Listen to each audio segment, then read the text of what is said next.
စူပါဘန်နန်ဝိတ်တန်ရဲ့ရှုံးပွဲမရှိချန်ပီယံဖြစ်ပီကာဆိုကိုအနိုင်ယူပြီးသက်တည်ပြခဲ့တဲ့နော်ရာအင်နူဝေမင်္ဂလာပါချန်ပီယံမှချန်ပီယံဒီအကြောင်းကိုတင်ဆက်နေပါပြီပြကရိန်နေ့တစ်နှစ်အတွင်း Ring Magazine တိုက်တဲ့အပါအဝင်ကမ္ဘာချန်ပီယံခပတ်တွေအကုန်လုံးကို၄ချိန်တိုင်ကာကွယ်နိုင်တဲ့ fighter က42နှစ်အကြာမှာပြန်လည်ပေါ်ထွက်လာခဲ့ပါပြီသူကတော့လက်ရှိဂျပန်နိုင်ငံရဲ့အကောင်းဆုံး boxer သို့မဟုတ် boxing အကျော်မို့နော်ရာအင်နူဝေပါနော်ရာအင်နူဝေက sorry မှာကျင်းပပြုလုပ်တဲ့ Night of the Samurai ပွဲမှာခေါင်းပွဲအနေနဲ့ Mexican boxer ပီကာဆိုနဲ့ထိုးသက်ခဲ့ရပါတယ်ပီကာဆိုကရှုံးပွဲမရှိ fighter ဖြစ်ပြီးနော်ရာအင်နူဝေကိုအခက်တွေတွေ့အောင်လုပ်ပြမဲ့ fighter လို့မက္ကဆီကိုကပရိသတ်တွေကထင်ခဲ့ကြပါတယ်တကယ်တမ်းမှာတော့ဝါရင်တဘာရင်လက်ရှိစူပါဘန်နန်ဝိတ်တန်ရဲ့ရှုံးပွဲမရှိချန်ပီယံကြီးနော်ရာအင်နူဝေကအဲ့ဒီထင်မြင်ယူဆချက်တွေအကုန်လုံးကိုရှင်းလင်းပြတ်သားတဲ့သူ့ရဲ့လက်စွမ်းနေနဲ့ပဲမှားယွင်းကြောင်းသက်သေပြခဲ့ပါပြီနော်ရာအင်နူဝေကအစောပိုင်းချီကနေစပြီးပီကာဆိုကိုညာဖြောင်းလက်သည်ထားလက်သီးတွေနဲ့တောက်လျှောက်ဖိအားပေးထိုးနိုင်ခဲ့တယ်လို့အကွာဝေးတစ်ခုကနေပီကာဆိုရဲ့ body ကိုလေးရင်လေးတလို့ထိုးနိုင်ခဲ့တာပါအစောပိုင်း6ချီလုံးမှာပီကာဆိုအနေနဲ့အင်နူဝေကိုပြန်ပြီးထိထိမိမိထိုးနိုင်တာနေပါသည်နော်ရာအင်နူဝေကတော်တော်ကိုမြန်တဲ့ fighter ဖြစ်တယ်လို့သူ့ရဲ့ head movement တွေကလည်းတက်သစ်စ fighter ကလေးပီကာဆိုအတွက်ယူကျင်စရာကောင်းတော့ပါသည်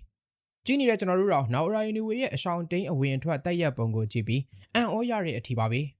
ခွန်းချီမတိုင်ခင်ပီကာဆိုရဲ့နီးပြတွေကပီကာဆိုကိုနော်ရာအင်နူဝေကိုတောက်လျှောက်ထိုးခွင့်မပေးဖို့နဲ့ထိထိမိမိထိုးဖို့ဖိအားပေးနေတာရုပ်တံမှာတွေ့ရမှာပါ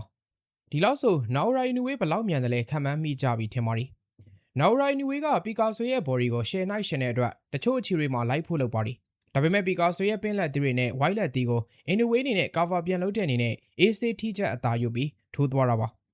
နော်ရာအင်နူဝေကအချီတော်တော်များများမှာတေချာကြည့်ပြီးဖွင့်ထိုးတာပါပီကာဆိုကခန်းစီအသားပေးပြီးကောင်တာဖွင့်ထိုးတာပါဒါပေမဲ့ပီကာဆိုအနေနဲ့နော်ရာအင်နူဝေကို10ချက်2ချက်ထိဖို့တော်တော်လေးစူးစမ်းနေရရှာတာသိတာပါဒီအချီကြလေးလေးပီကာဆိုရဲ့နှထင်တွေဖူးယောင်လာတာမြင်ရတယ်လို့နော်ရာအင်နူဝေရဲ့ထိုးချက်တွေထောက်လက်သီးတွေကအမဲချွေချွေနေတယ်လို့ကြီးကိုထိုးတာပါဒါပေမဲ့ပီကာဆိုရဲ့မာကုံကထင်ထားတာထက်ပိုကောင်းနေလို့အလဲထိုးဖို့မလွယ်ကူခဲ့ပါဘူးနောက်ဆုံးအချိန်မှာပီကာဆိုဘလူးဆိုင်တီးပါဒီဒါပေမဲ့အင်နူဝေလည်းမာကုံမြင့်ဘောက်ဆာဆိုတော့အချိန်မမီတော့ပါဘူးစတချီလောက်ကိုနော်ရာအင်နူဝေကအသာစီးထိုးသက်ပြီးရှုံးပွဲမရှိစူပါဘန်ဒန်ဝိတ်တန်ချန်ပီယံအဖြစ်ဆက်လက်ရပ်တည်နိုင်ခဲ့ပါသည်နောက်ပြီးအင်နူဝေဟာ Ring Magazine ကပေးရတဲ့ခပတ်အပြင်ဂျန်နယ်ခပတ်တွေအကုန်လုံးကိုပါတစ်နှစ်အတွင်း၄ချိန်ထိကာကွယ်နိုင်ခဲ့လို့ကမ္ဘာကျော် heavyweight ချန်ပီယံဟောင်းကြီး Larry Holmes နောက်ပိုင်းဒုတိယမြောက် fighter အဖြစ်စံချိန်မှတ်တမ်းတင်နိုင်ခဲ့ပြီလည်းဖြစ်ပါသည်နောက်ပြီးအင်နူဝေဟာ Ring Magazine ရဲ့ချန်ပီယံခပတ်အသစ်ကိုလည်းထပ်မံရရှိခဲ့ပြီးအခုဆိုရင်စူပါဘန်ဒန်ဝိတ်တန်ရဲ့ရှုံးပွဲမရှိအငင်းပွားပွဲမရှိချန်ပီယံတဦးအဖြစ်အောင်ပွဲဆင်နိုင်ခဲ့ပါသည်အင်နူဝေဟာပွဲပြီးမှာသူ့ပွဲကိုလာရောက်ပြီးအားပေးတဲ့လက်ရှိ heavyweight ကမ္ဘာချန်ပီယံ boxer ကြီး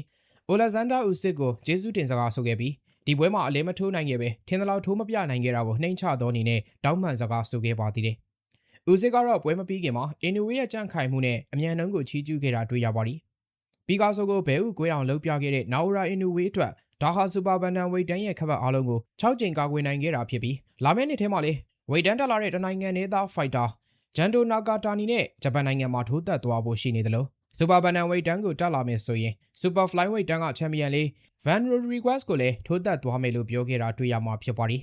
။အဆုံးထိကြည့်ပေးတာအားလုံးကိုကျေးဇူးတင်ပါတယ်။